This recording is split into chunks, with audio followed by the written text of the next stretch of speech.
Jackie Ambrosio, morning anchor for CBS 2 and Fox 28. But tonight, I'm in Iowa City at the Landlocked Film Festival for PATV. It's the 9th annual, and I get to talk with some of the artists from the films and see how they made them. My name is Alex Gibney, and I'm the director of The Last Payphone on Earth. The Last Payphone on Earth. What happens in The Last Payphone on Earth? A character named San ends up breaking his cell phone and is feeling kind of isolated and alone, so he stumbles across the payphone and just decides to call random people, something that a lot of people today don't do. Oh my gosh, what would you do if you lost your cell phone? Probably the same thing. You know, like everybody I know is in this little box in my pocket, so. Yeah? Well, have you ever used a payphone? Not since I was probably like 9 or 10 years old. I was kind of like at the edge of the payphone, kind of as soon as cell phones started to come out when I was young, it just started to drop off, and now there's only a couple left. I gotcha, it's true. So what inspired you to actually do this story? Actually, the star of the film and the writer of the movie, his dad just randomly had the title that he liked, The Last Payphone on Earth. So we ended up writing a script around that, and yeah, the rest is history. That's such a fun idea. So how long did it take you to make? We ended up shooting over 3 days, 1 night shoot, 2 day shoots, and shot it backwards, but it was really, really cold. Chicago winters are fairly brutal. It was single digits to negatives. Okay, so we know there are not a lot of payphones around here anymore, so where did you actually find a payphone? In a little town just on the outside of Chicago called Berwyn, Illinois. We shot the movie, and then about 2 weeks later, the payphone was actually removed from the location. So we really lucked out there. You sure did. Now, how did you actually find that payphone? Well, my friend Austin lives in Berwyn, so he was doing some location scouting. We were scrambling to find like a payphone in either Chicago or a neighboring town, and he was driving to school one day and happened to see one on one of the street corners. So, did you learn anything from this film? Yeah, I mean, you have to be adaptable as a filmmaker. A lot of times when you go in there with a plan and if you're not able to adapt, then things can go wrong and crumple and not end up going well for you if you're not ready to be able to change course.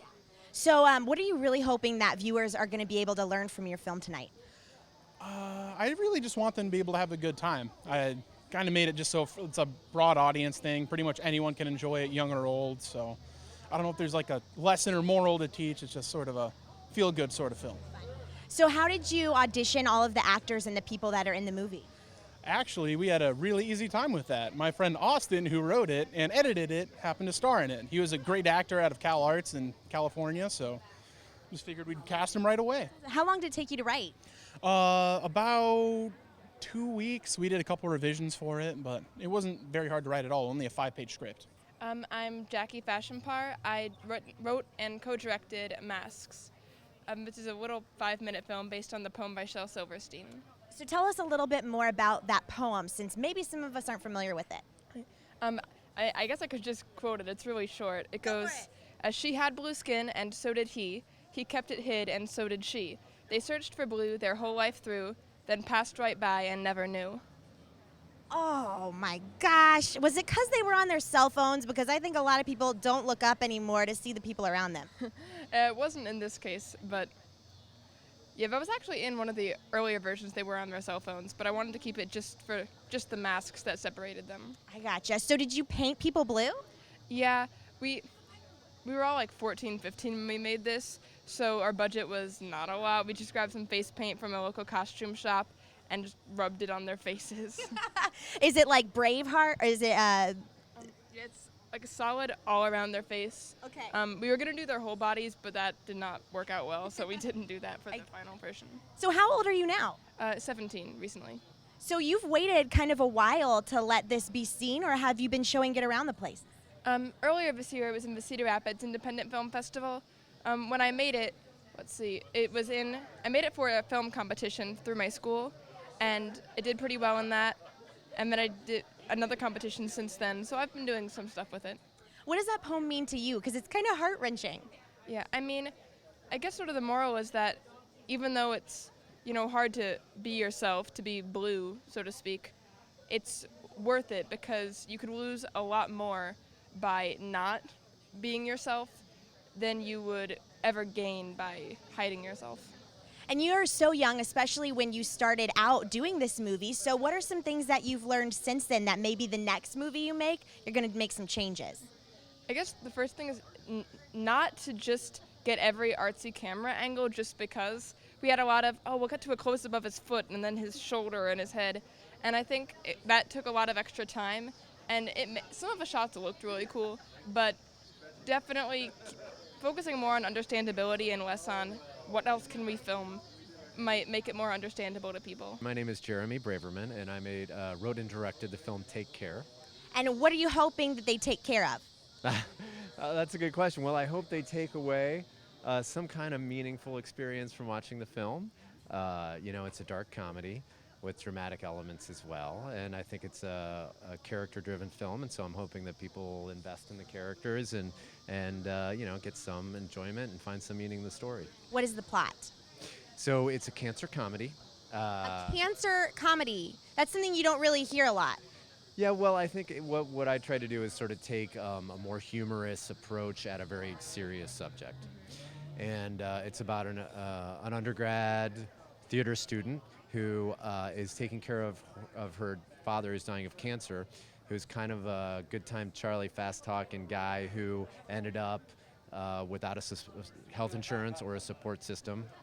And so she just has so much on her plate that she's sort of getting overwhelmed. And they have a very unique relationship. And so it's sort of about her struggles and what her father does to kind of, right the situation. Kind of putting humor into hard situations is something that a lot of people do. But how do you think, because most everybody knows someone that has had cancer, it's affected someone. So how do you think this is really going to make people feel when they watch it? That's a good question. I think that hopefully they're going to relate to it. As you said, I hope I've done a good job of, evoking what humor can be found in that kind of a horrible situation, and really sort of the heroic small ways that the person who has the disease and also the people around them cope and step up when they really have to. And so it's finding that humanity in such a horrible situation and highlighting that through humor. And I think there's also a sense where there's a generation of people who are coming into old age now, and who maybe grew up in the 60s and who maybe weren't that sort of model parent, and who maybe weren't that responsible with their lives, some of them. And I find now that there's a lot of their kids who often have to sort of assume more of a parental role. So it sort of explores that dynamic as well. Is there something in your life that really inspired this movie? Yeah, it is sort of based on real events. I knew somebody who had an uncle who was a similar character, and so it's certainly about that. And his kids, he didn't have a support system, he didn't have health insurance. He ended up moving back to where his children lived. They were estranged, and one of them had to step up and be there for him and care for him. And the one who did, nobody thought really would. It was sort of a punk rock partier college student who, and so my film is very different than that, but that was than that situation, but that was sort of the seed, that sort of what struck me and I connected to and inspired me to write this. How long did it take you to write it?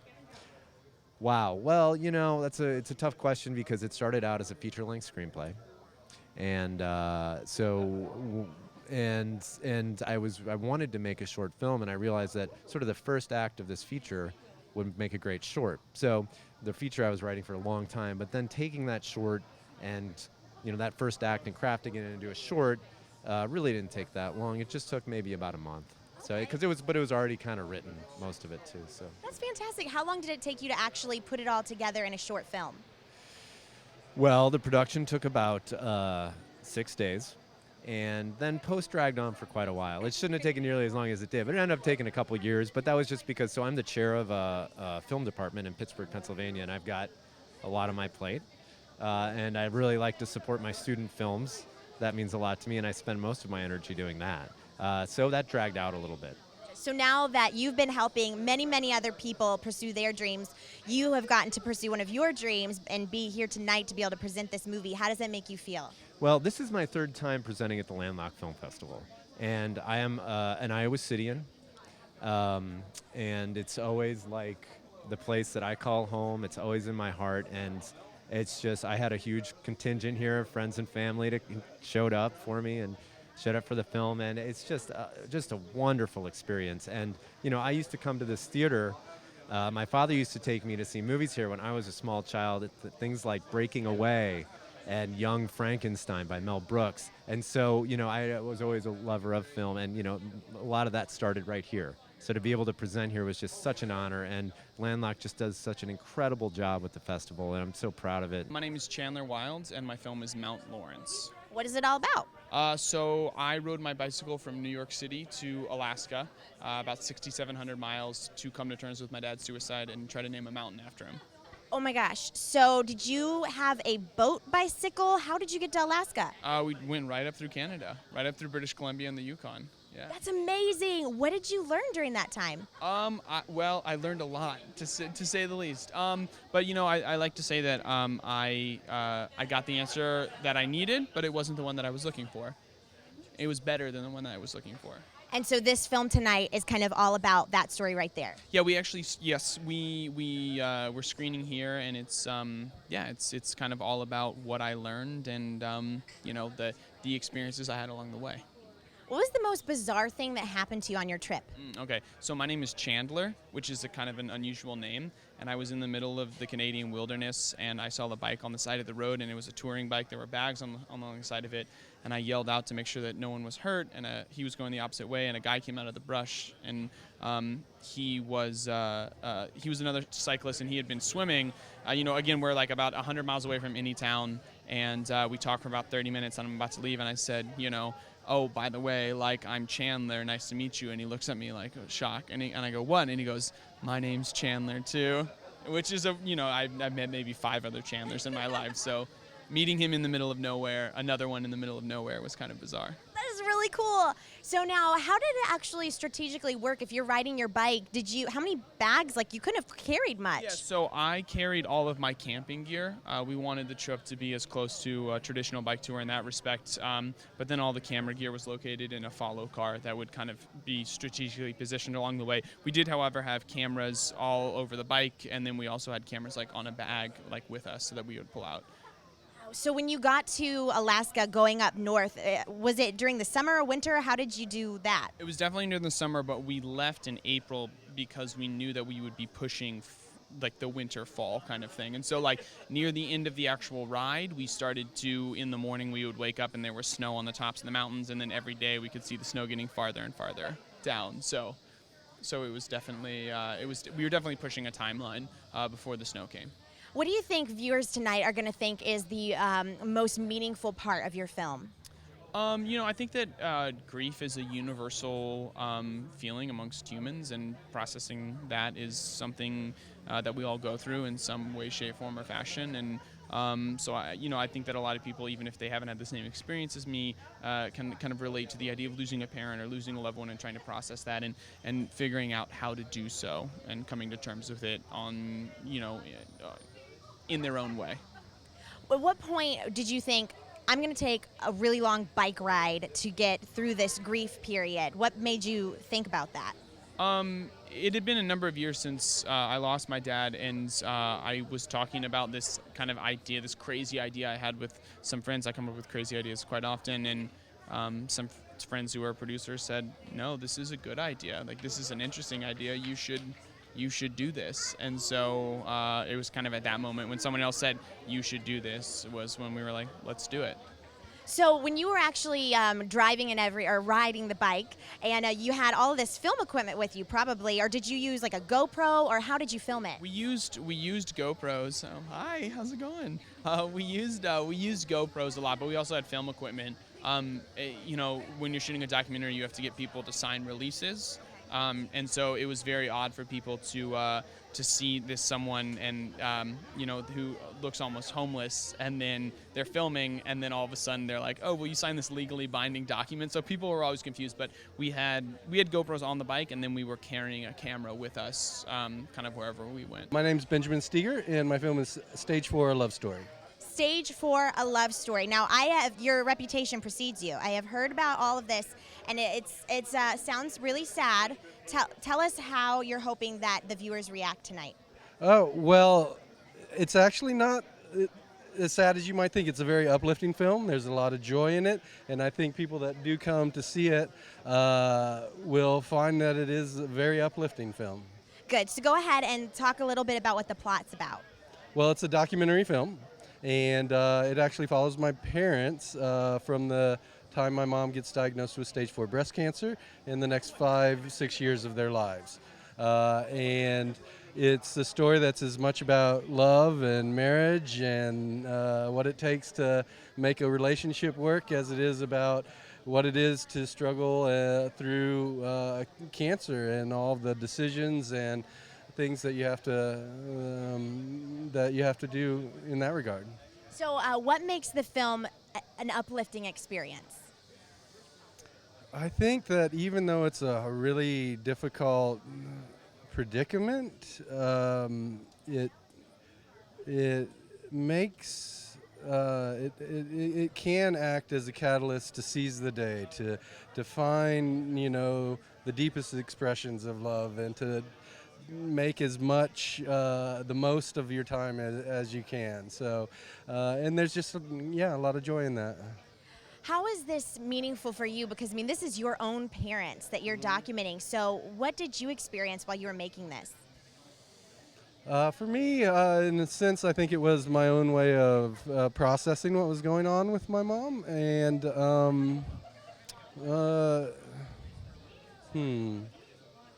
what was the question again? I'm sorry. Just what were you feeling when you were... You're gonna edit, right? Yes, this will be edited. Cut. What were you feeling throughout the whole thing as you were making this movie and you're watching your parents? There's a myriad of different emotions to be experienced within that, but ultimately the great thing is I got closer with both of my parents than I ever have since I was probably a little kid through that process. And so it was a really ultimately a wonderful experience. Yeah. Had you made films before this? Yes, I've made a number of short fiction films, and I made one feature-length documentary prior to this called Left Field. So your parents knew that this was your thing. So when you told them, hey guys, can I film this whole thing? How did they react? They're like, what? But they were good sports about it. My family is a bunch of artists, whether they be actors or poets or painters. So they knew that filmmaking was my expression, and they allowed me to do it, I think, because of that, knowing that, we all have our own crazy art things, and this is his, so we'll put up with the camera, I guess. How did you choose what shots to use? Because I'm sure you had so much footage, and what went into that decision making? Well, the easiest part, especially because it's largely an observational film, observational documentary, is to cut out the crap. Can I say that?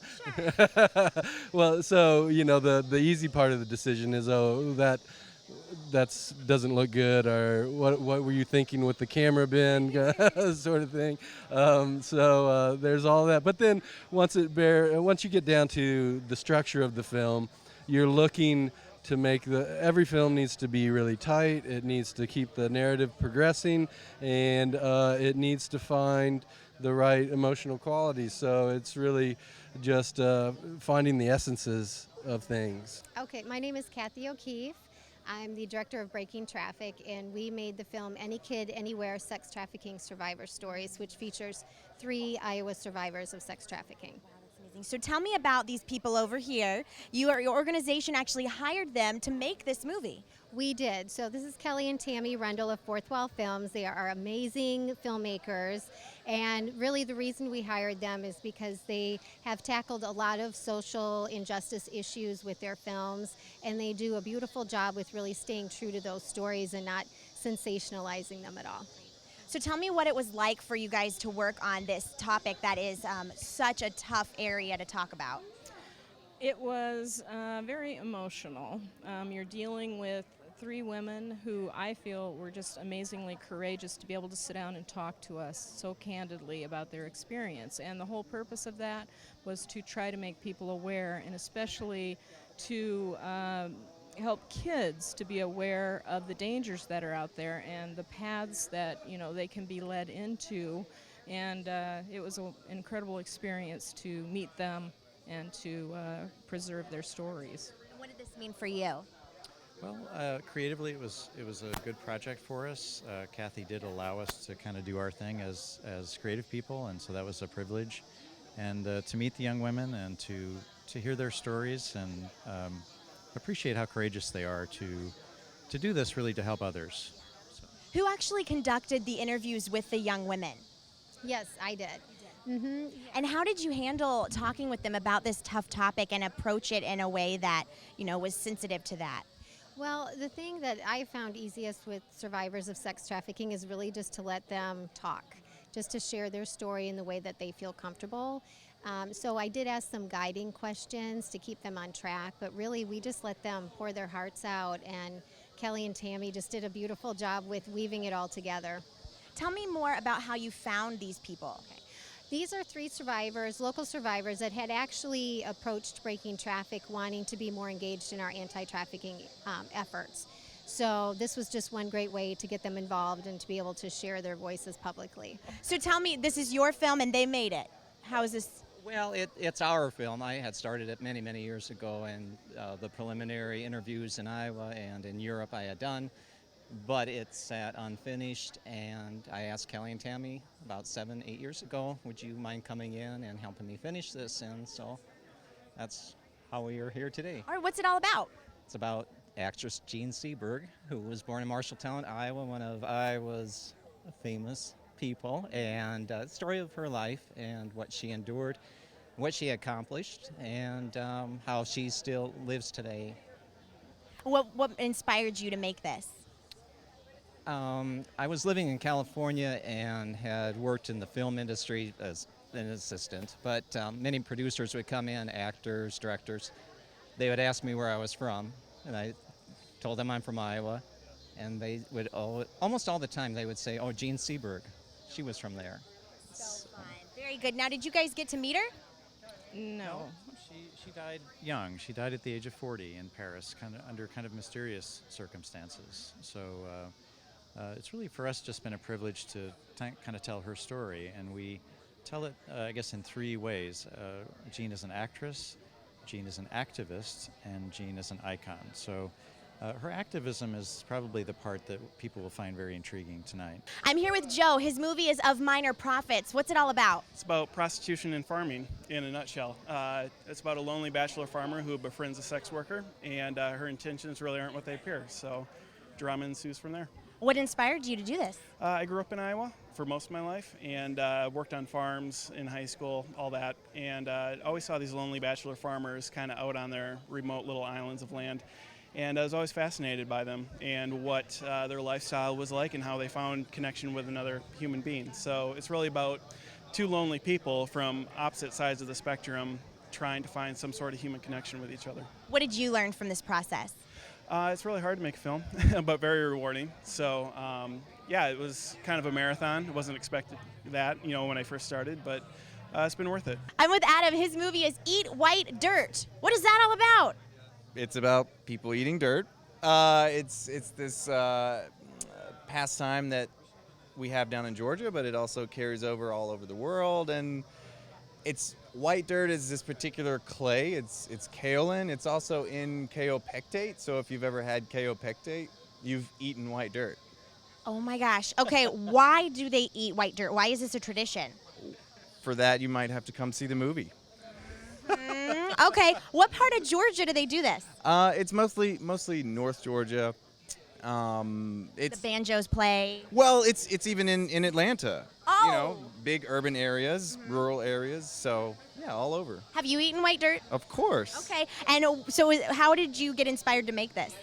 I wanted to know, why someone felt compelled to put a piece of the earth inside their bodies. Okay. Because that's very intimate. That's, and I love the earth, but we all sort of forget about it sometimes because we walk on it every day. And so it's this interesting relationship that you can have with the earth. My short film, Grace, is inspired by my first year clean from heroin addiction. So I really wanted to start a conversation of recovery and hope and a celebration of life. That's wonderful. Yeah. So you wanted to start a conversation about those things, but what are you really hoping as people are watching it, what do they walk away with?